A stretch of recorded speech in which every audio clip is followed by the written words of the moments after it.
Welcome, everyone. My name is Tyler Tilton with Vance Wealth. I'm a wealth advisor here, and today I'm joined by Dustin Davis, an estate planning attorney and one of the founding partners at Evans and Davis.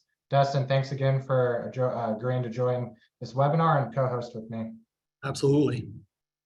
Okay, we're really excited about today's topic, preparing for the future, estate and financial planning for business owners. A few housekeeping items is that we'll be answering questions throughout the webinar. There's a Q&A box at the bottom of the screen that you can type in your questions into, and we'll make sure that we cover them throughout the presentation. If we do not get to your question, we do have a dedicated slide at the end to cover your questions. So here's our disclosures. Vance Wealth is a registered investment advisor. So for those of you that don't know me, I know we have some clients on the call, some non-clients as well. My name is Tyler Tilton. I'm a wealth advisor at Vance Wealth. We are a registered investment advisor focusing on comprehensive financial planning and investment management. I oversee our business planning division, otherwise known as Simplify 365, where we help business owners on business and tax planning, payroll optimization, and advanced retirement plan design. And Dustin, you want to give a little background about yourself? Absolutely. My name's Dustin Davis. I'm an attorney and one of the founding partners at Evans and Davis. Our firm just focuses and specializes in estate planning, wills and trust, and business planning, whether it's creating new businesses, selling existing businesses, or setting up succession planning so the business can pass to the next generation of business owners. I'm in charge of our Far West division, and that's the part of the firm that I handle. So California, Colorado, some of the states out west. And I look forward to working with you guys and talking tonight on the seminar. Awesome. So we're going to jump in. So financial planning and estate planning. So we wanted to walk you through like a basic of what is financial planning, and I'll let Dustin. Today's going to be really collaborative. Dustin and I jumping back and forth, asking questions as well. So I wanted to focus on like financial planning, what we help our clients at our core. So we're really focused on building and preserving wealth during a person's lifetime. As you can see on the right-hand side here, we have this circle. So we're focusing on personal financial planning. So helping clients with their goals. What are your goals? Creating an investment strategy, looking at your ratio of stocks to bonds to real estate, also your business. Many of our business owner clients are reinvesting back into their business because that's where they get their greatest return on investment. Also creating a tax plan. When a lot of clients come to us and they don't have a tax plan in place. So what me and Dustin are focused on is helping our clients maximize their tax savings over their lifetime, but also to their heirs as well, passing on as tax efficiently as possible. And that's where we get into legacy planning on the estate planning side, also in insurance, making sure you're adequately covered. As far as estate planning goes, it's the creation of a comprehensive plan that governs not just your personal, but also your financial affairs.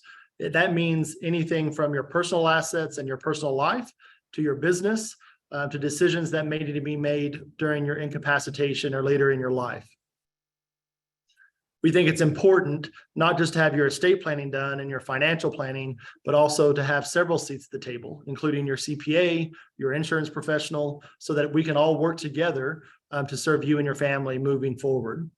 When it comes to estate planning, really, we have three different options. The first two options are kind of a no-go for me. Number one is when the state decides what occurs. If you have no plan at all, then usually it defaults to state law.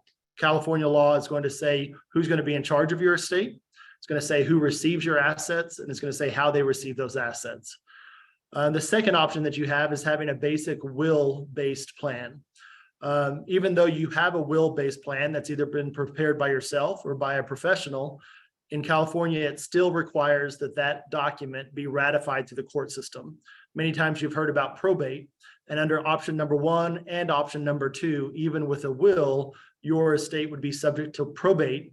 And on average right now, you're talking about probably 18 to 24 months being tied up in the court system if you do have to go through probate. That's assuming that everyone's on the same page and everything goes very smoothly.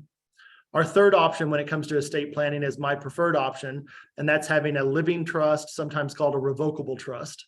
This is a document that allows you and your family to dictate who's going to be in charge. It allows you to dictate who gets what and how they get it. And it puts you back in the driver's seat so that your assets and your business can be distributed the way that you want them to be. some of the many reasons that clients come to me for planning. Number one, obviously, is to avoid probate. Probate takes a lot of time. It costs a lot of fees, whether it be court fees or attorney fees, a lot of time in the courthouse. And to add insult to injury, anytime you have a matter that goes through the court system for probate, the state takes around 3 to 5% of those assets off the top. Another reason is to avoid conflict. I'm sure you've all seen notices in the newspaper that says, if anyone has interest in this estate, come down to the courthouse on such and such day and such time to file your complaint or to file your claim. Creating privacy. Most people don't realize that when you don't have a plan or when you have a will-based plan, everything is played out not just in public court, but there are also online court system websites that allow you to read a person's will, to see how much assets they have, see how much debt they have, and see anything and everything else that is involved in that estate.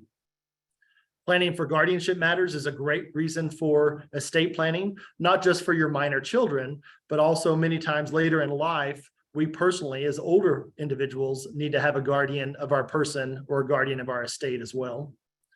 Being able to avoid taxes, whether they're estate taxes or death taxes or capital gain taxes, those are things that Tyler will touch on here a little bit. But being able to plan, get organized, and avoid those types of extra taxation is a huge reason for planning. And then finally, planning for medical decisions and controlling the distribution of assets. Those are also great reasons that you want to have an organized plan properly executed and in place. Yeah, and to touch off on what Dustin said is really when a lot of clients come to us, especially on the business owner side of the business, is the first thing that we help our clients with is getting organized. We find that there's our clients have accounts at numerous banks, multiple investment advisors in place. So what we do is we try to create a comprehensive strategy where everything's working towards one purpose. We're updating their net worth. We're taking an inventory of their financial assets, summarizing insurance coverage to make sure that they're adequately covered, and understanding spending. Most of our clients, when they come to us, have no idea how much they're spending. Some of their spendings ran through the business, so we have to back that out and create a plan, and then align that with their goals by creating a baseline financial plan and making sure that we can plan for longevity. One of the biggest things we want to guard against is outliving your money. And also and the biggest pain as an investor is taxes, right? So we want to create a tax strategy that minimizes your taxes over your lifetime. Some of the triggering events of just life events that occur. Sometimes when someone gets ready to retire, it's a great time to start thinking about personal estate planning. When you're selling a business or planning a succession of a business, when there's an influx of cash coming in, it's a great time to either revisit a current plan that you have in place or put a new plan into place as well. When there's a desire to maintain key employees in your business, that's a great time to kind of look and evaluate where your business succession is and if it's time to pull other people in, whether it be long-term employees or family members, so that we can start that succession process. Obviously, the birth or the adoption of a child or the death of a loved one, those are many triggering factors that really kind of wake people up and have them come into my office, as well as an onset of illness or even just aging. That's a big part.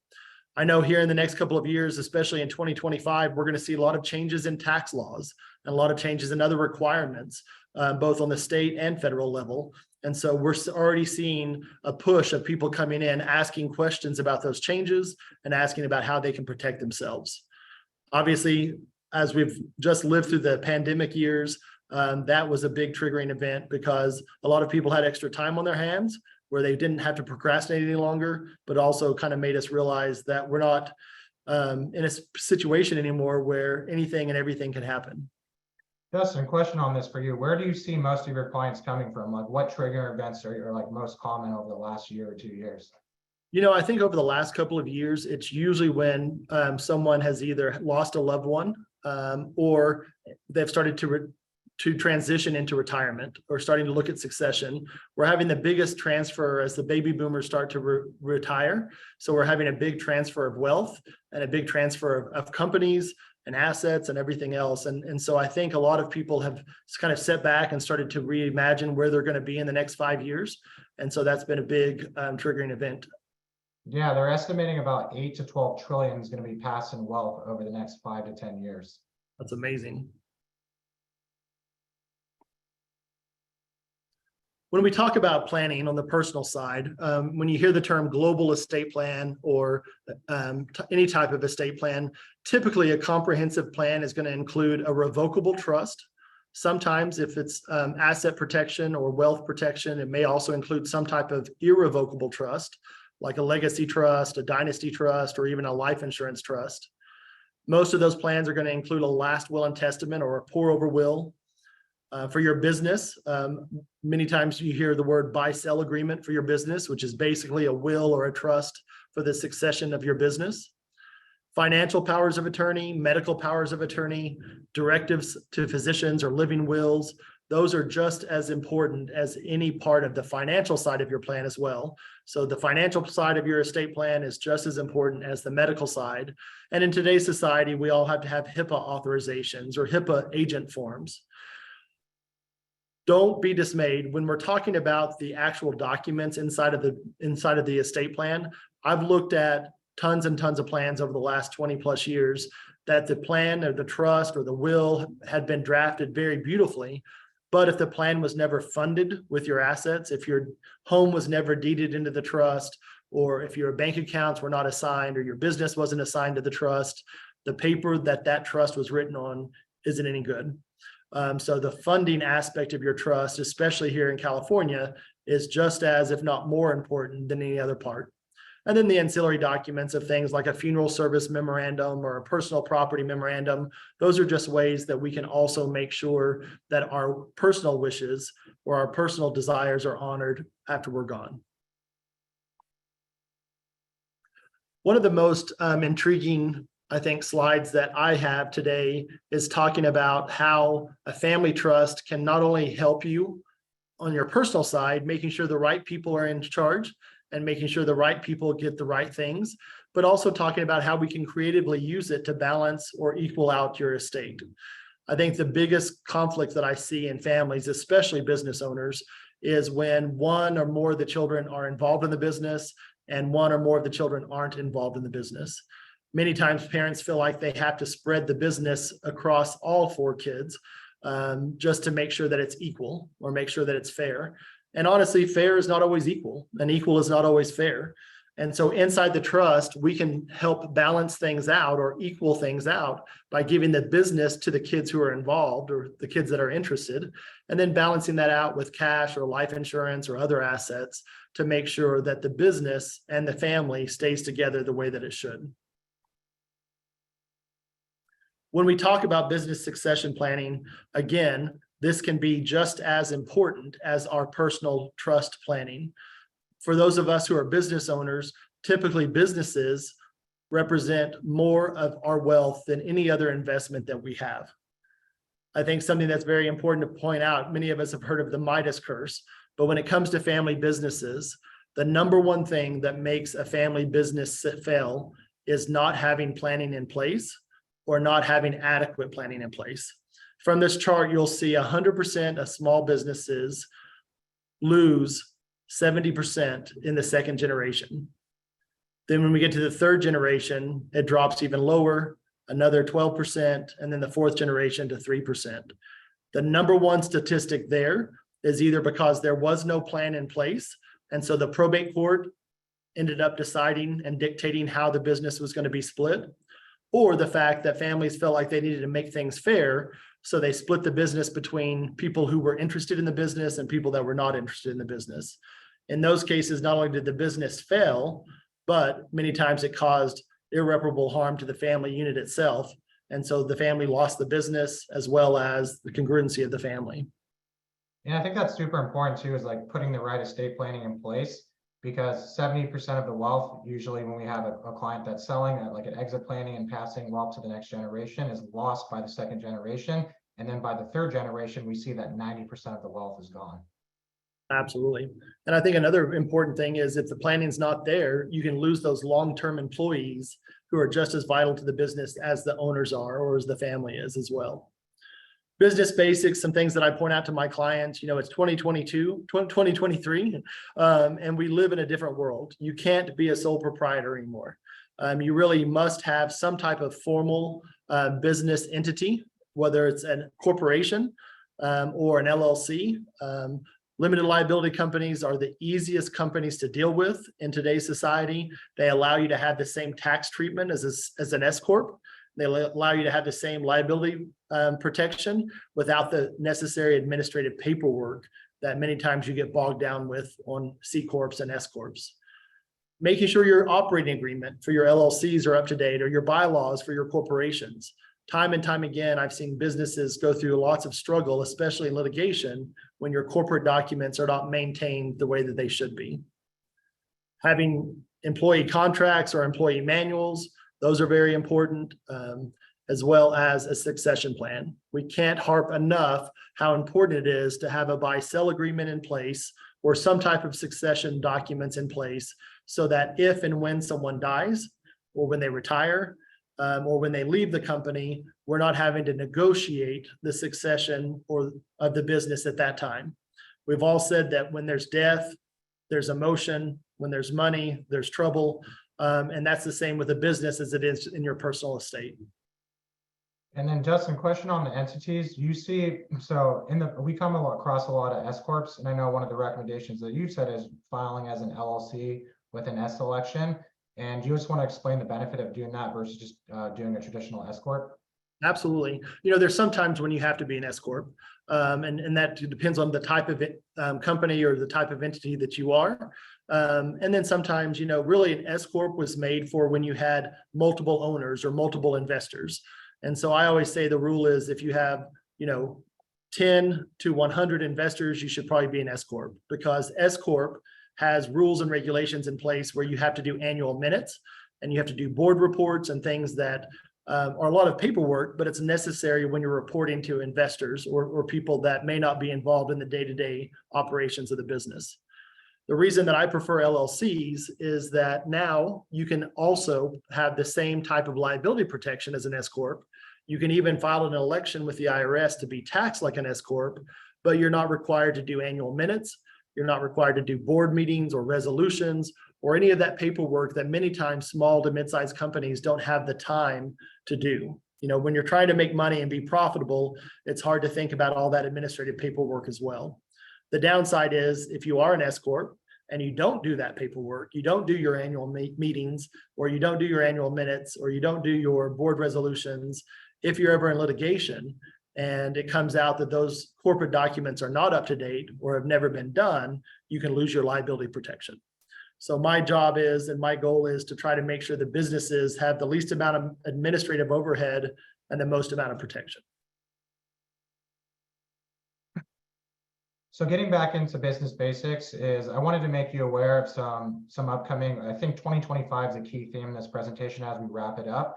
But in specifically California, if you have 5 or more employees in place, you are required to have a qualified retirement plan in place or opt for what's called the Cal Savers Plan, which is just basically the state mandated plan, which is not a great plan. It's basically a glorified Roth IRA. It also has income caps on it, so you may not be eligible to participate. So what we recommend for a lot of our clients is 401k plans, because they're flexible. We can craft them to the owner's design to make sure they're meeting all their business goals, and they have higher contribution limits. So if you are under 50 years old, you can put up to $22,500 into a 401k plan. You have 2 options. You can do a pre-tax, take the deduction, or you can do a Roth contribution. And I know there's a lot of misconception on Roth. A lot of people come to us and say, well, I thought I make too much money to put it into a Roth. Well, in a Roth 401k, there's actually no income limits. And if you're over 50, you can put 30,000 in. This does not include an employer match or a profit sharing. So the max that you can put in from a profit sharing perspective is about 43,500. And this is where we help our clients analyze their tax situation, saying, does the pre-tax make the most sense? Does the post-tax make more sense? And we have to have appropriate payroll targets in mind in order to max fund the profit sharing. And that's where we look at potentially adding a spouse on payroll. We can double the retirement plan savings. So this is a big area that we help our clients in on the advanced retirement plan design. Let's talk about some of the buy-sell agreements, the triggering events inside the buy-sell agreement. So just like we talked about triggering events inside the estate plan, every succession plan inside of your business will also have triggering events. Obviously, death is the big one. If you're dead, you can't run your business anymore in most cases. So that's an option. Total or permanent disability sometimes will affect business ownership. involuntary transfers, if you have to leave the business for whatever reason, or even a voluntary transfer, if you decide that you just can't hack it anymore, if you're ready to retire. Divorce is a big threat with our divorce rates at 50 to 60%.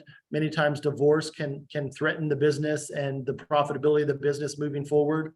And then things about just desiring to sell out, maybe go a different direction. All of these are different scenarios that when we're doing the business succession provisions, these are all triggering events that we want to talk about. And no matter how many times I visit with clients, if they say, hey, divorce will never be an issue for me, or I'll never decide to voluntarily leave the company, those are all things that we want to have planned, because like I said earlier, when the emotions are high, when people are at odds with each other, that's not the time to be negotiating the settlement. If we have it pre-negotiated, if it's in writing, if it's enforceable, then it makes those types of separations, whether they were voluntary or involuntary, much easier. And it makes it much more successful for the business to continue on after one of those major events. Dustin, we do have a question going back to the LLC that I asked. So can you change to an LLC if you are already an S Corp? Normally when I tell clients, if you're already an S Corp, then we probably need to just sit down and talk about that situation. In most cases, I wouldn't recommend going and making that major of a change if you're an S Corp. Now, if you're a C Corp, yes, that's probably a good move for you to make if the parameters are right. But I'd love to sit down and talk to you about that privately. So feel free to email us and we can kind of talk about the pros and cons on whether or not it truly is worth the time, energy, and the fees that it would cost to make that transition. To some of the strategies that we talk about when it comes to estate planning, or even when it comes to business planning, one of the things that we can always do is talk about accelerated gifting. As we talk about some of the tax law changes here coming up that Tyler's going to cover in 2025, I have a lot of clients right now that have already started making some personal gifts out of their estate, and even some shares of businesses down to kids or down to other family members, trying to use the different types of estate or business planning as a strategy to avoid taxation down the road. Removing assets from your estate, lowering the value of your estate, that's an important strategy that we can use, or even just the immediate transfer of a business. Those are all things that we can look at doing, whether it's just for succession purposes, whether it's for taxation purposes, or whatever your intent may be. We'll talk about the pros and the cons, and when it's right to use those strategies and when it's not right to use those strategies. Another option would be charitable giving. I have a lot of clients who can pass a non-controllable interest of a business to a charity, whether it's permanent or whether it's for a short time. Those are all great strategies to use. And then obviously the use of irrevocable trust. One of the things I mentioned earlier was using a life insurance trust. If your estate is over a certain value and it's going to trigger an estate tax, one of the easiest and most affordable ways that we can help lower your estate is by moving any and all life insurance into individual trust, so that the life insurance benefit no longer counts against you and no longer incurs additional taxation at the time of your death. I'm going to touch on a couple of tax savings tips for our clients that are charitably inclined. So one of the biggest ways we help our clients is we do a lot of giving into donor advised funds. So what is a donor advised fund? You can think of a donor advised fund as like a charitable investment account where you can gift cash or gift securities into this account in 1 year, and you can basically space out the gifts over your designated timeline. So if you're giving $10,000 a year, you can gift 50 the next 5 years of gifting into that, and you can basically get the deduction in 1 year, and then you can spread the gifts out over the next 5 years. So I want to get into an example about donating appreciated securities versus cash and why that's a benefit from a tax perspective. So a typical client, I'm going to walk through on the left hand of this slide, is a typical client will donate $10,000 to charity. They'll write a check. And in California, the highest tax rate's about 50%. So if they gave $10,000, that would save them about 50% in tax, or otherwise $5,000.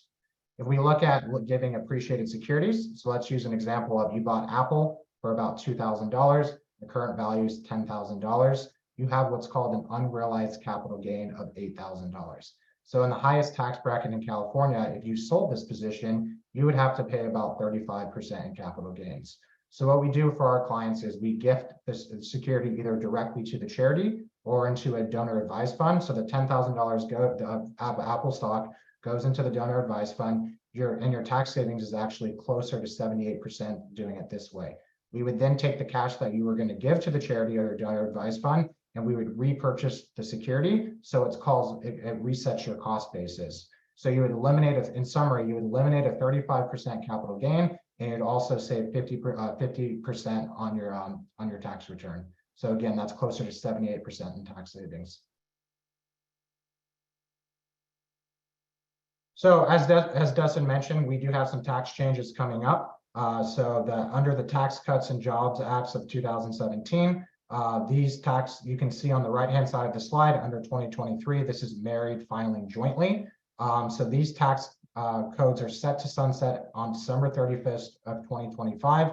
You can see I highlighted the 24% bracket. We really view this bracket as a gift right now. As you can see, when the tax cuts sunset in 2025 at the end of the year, you're likely going to be, if you're in the 24% bracket, depending on where you fall, you're likely going to be in the 28 to 33%. So what we're advising clients is be mindful of taking the deductions in this bracket as tax rates are going up. So be mindful about taking Section 179 deductions, which is deducting purchasing a car that's over 6,000 pounds and deducting it all in 1 year. I know a lot of our business owner clients are wired to delay receivables into the following year. If you fall into this bracket, it might make sense to expedite getting those receivables in and not expediting expenses and bunching expenses. It might make sense to spread that out. So this is a big area we help our clients with, is analyzing where they're at. There's others, if there's other ways to force income as well, which I'm going to get into on the Roth conversion. So if you have a retirement account, an IRA, traditional IRA, you are actually eligible to do a Roth conversion to force more income. So what we like to do for a lot of our clients is, going back to the slide, is bring them, if they're in the 24% bracket, is force income up to that 364,000 to utilize that full bracket. And a Roth conversion is a great way of doing this. So you pay, how it works is you pay the tax now on the conversion amount, it's recognized as income, and then all of that future growth is tax-free in the Roth IRA. We also do this for clients as a legacy play. So under the current rules, if your heirs inherit an IRA, you have 10 years to they have 10 years to take that money out. So if you're in a Roth IRA, you still have 10 years to do that. However, all of the income from the Roth IRA is tax-free. When you pull from the traditional IRA, it's going to force them into a higher tax bracket. So we also do this for estate planning purposes to pass on money tax efficiently to the next generation. As we've talked about several things in 2025 that are going to be changing, you can see here in 2022, 2023, we had about 12 or $13 million of an estate tax exemption for a single individual, or 24, 25, almost 26 million for married individuals. There's going to be a radical drop at the end of 2025. And that estate exemption is dropping in almost half, sometimes even more than half. So the estate exemption is anticipated to be around 6 million for individual people, or 12 million for married couples. And so that's going to be a major hit for a lot of people, especially on the East Coast and the West Coast, where property values are higher and business values are higher. It's going to be something that we're going to really have to work hard on trying to protect not only just our personal assets, but also our business assets. And so many of you will start hearing more and more talk, both from people like Tyler and myself, but probably on the news as well, as we get closer and closer to those estate tax law changes. Right now, it's a law that's going to sunset in December of 2025.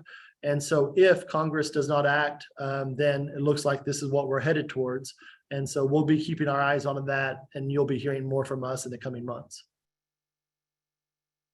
So to further illustrate Dustin's point, is I wanted to give you an example of a $6 million estate growing at different rates of return. So you can see the black line represents a 6 million growing at 3%, the blue line represents 5%, and the green line represents 7%. So the whole message here is that over a 30-year period, even assuming a 3% rate of return, which is closer to inflation, is that you're going to have an estate problem over the next 30 years. You can see at 3%, it grows from 6 to about 14.5 million. 5%, it grows to close to 26 million. And at 7%, it grows to 45 or 45.5 million. So this, and estate taxes are about 45% above that threshold. So if you're married filing jointly, that's 12 million. So you basically at a 5% rate of return, you'd be at 25 million, you'd have a $13 million estate tax liability. And where this causes issues for the heirs is they don't have the money to come up to pay the tax liability. So it forces them to sell assets in order to pay the tax. Yep. So we've got several different options. As we talk about the different changes, as we talk about the things that just need to happen for everyday life. Number one, we can do nothing. We can keep going down the course that we are with no estate plan, with no business plan, with no financial plan, but we're going to eventually pay more taxes, right? And so that doesn't seem like a very plausible option. Option number two, we can delay planning. We can put it off to tomorrow like we have. So many people do because we're too busy living to worry about dying. But even if we delay planning, even with the best intentions, I have clients who have passed away, or I have clients that have had situations pop up where in those delays, they still end up paying more taxes. And so really the only option that's really a viable option is our third option. We need to act now, even if it's just getting a simple foundation in place so that we'll be prepared when 2025 comes, or when that 10-year plan or 15 or 30-year plan comes. Because if we act now, and if we have a good financial plan in place, we have a good tax strategy and a good estate plan in place, it's the only way that we're ever going to be able to avoid paying more taxes. And so when I meet with clients on a daily basis, and I know when Tyler meets with clients, that's what we say is act now, plan, plan, plan. No one ever died, or no one ever left business saying, man, I planned too much. It's definitely the way to go. Tyler, anything else to add? No, I think that was a great way to summarize everything. Is the sooner you can start, the sooner we can get a plan in place and helping you avoid tax or try to minimize tax where we don't have to pay it, especially on the estate planning. And Dustin mentioned a lot of the probate fees. Those costs get really costly. I just went through a case with a client. We spent 3 years in probate, so it was a nightmare. It was just very stressful for the trustee, and most of the time the trustee is a family member that's not very experienced in managing estates. So it's just a lot of time and effort and a lot of fees. So as Dustin said, the best thing to do is act now and make sure we can help avoid paying more taxes than we need to. I tell clients all the time, I think the best way to look at a probate, it's like a divorce that you didn't cause and a divorce that you didn't want, because it always lasts 3 or 4 times longer than what you ever expected. It's always 10 times more expensive and more stressful than what you wanted. And when you're done, it doesn't matter how good of a result came out of it. No one is happy because it's taken so much time, it's taken so much energy, and it's cost so much money that it ends up really ruining families at times. Okay, let's see if we have any other questions. I don't think we have any other questions, so we can take a minute if anyone wants to add any last minute questions before we wrap up.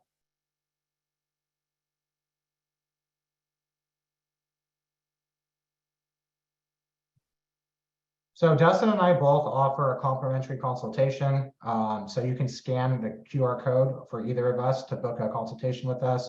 You can also visit our website at Vance Wealth, Dustin's website as well. You can see them listed below, or call our office to schedule an appointment with Dustin or myself. We'll be happy to help. Absolutely. And then coming up, so I know since COVID, we've been doing these monthly webinars. So it's been about 3 years now that we've been doing this. So our next webinar is our Advanced Perspective webinar, Mid-Year Market and Economic Update. That will be hosted by John Vance on July 25th at 4:30 p.m. So scan the code to register, and we hope to see you there. And thanks again for joining and listening to me and Dustin. Absolutely. Thank you guys, and thank you, Tyler.